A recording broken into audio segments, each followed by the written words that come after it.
I picked up a creepy hitchhiker on my way to work by Dead Palette.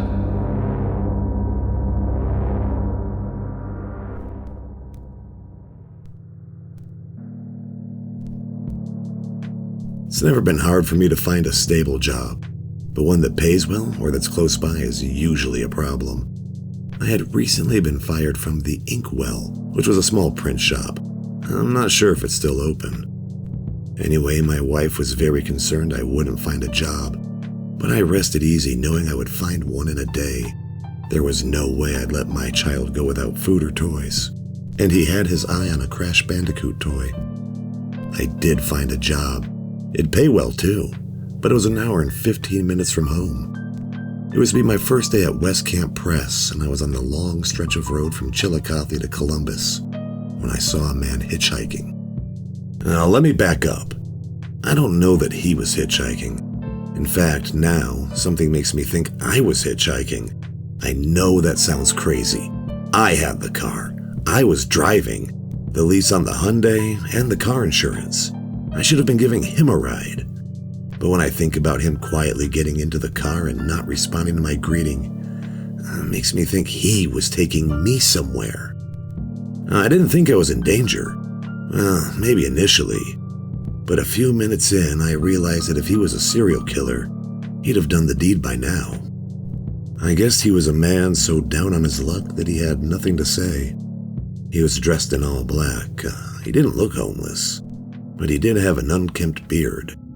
Glancing at his face, I realized he must have been Middle Eastern, but the kind of Middle Eastern that isn't immediately observable to white people, if you know what I mean. Like Lebanese or something. I was content there for a while, and for a while I mean that day. Somewhere along the line, he got out. I can't remember how or where, but he did. I got to work, standard print job, good pay, long drive home, and I was happy, although I had nagging thoughts about the man I let into my car. I'd like to play it off like I'm a kind guy, but that's not like me. When I got home, my son was playing with that new toy he wanted.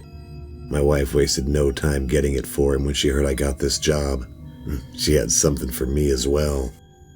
I was driving to work the day after that, and there he was again, right where I picked him up the first day.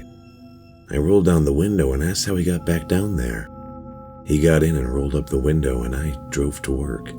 Again, he left at some point, and I was off my game at work, which was bad. I was trying to leave a good impression. All my coworkers looked at me with confusion. Confusion at my confusion. When I got home, I was still out of it. My wife didn't notice, but my son did. He said, "Are you okay, Dad?" I said I was fine. Seeing my son happy is very reassuring.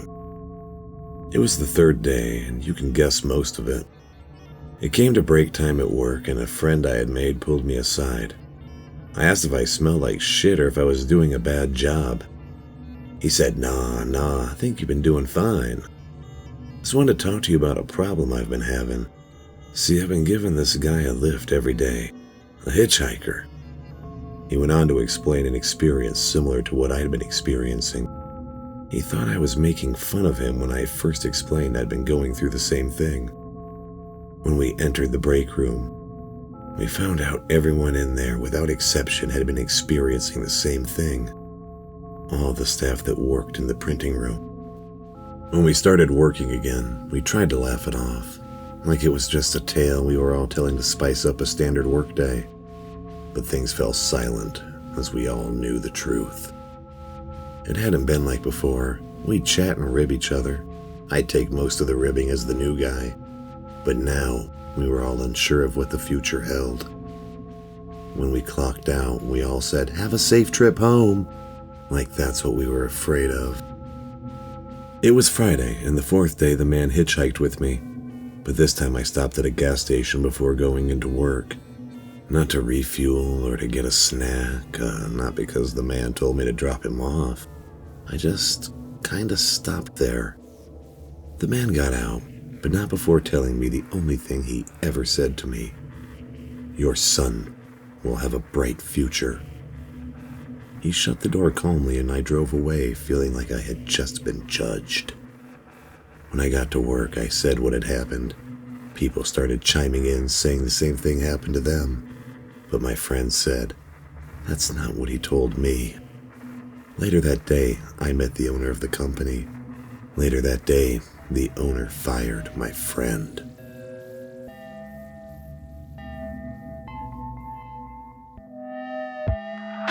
I Picked Up a Creepy Hitchhiker on My Way to Work was written by Dead Palette, narration by King Mob, editing, mastering, and original music by Abysme. Comprehensive links below.